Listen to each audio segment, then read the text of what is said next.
Hi everyone, in today's short video I will introduce you two types of the quick connector.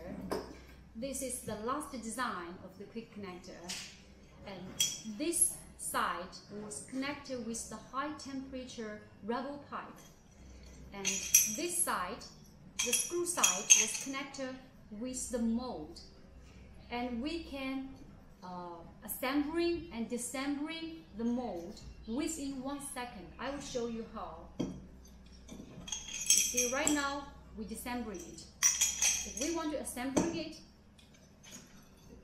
press. Okay, it's done.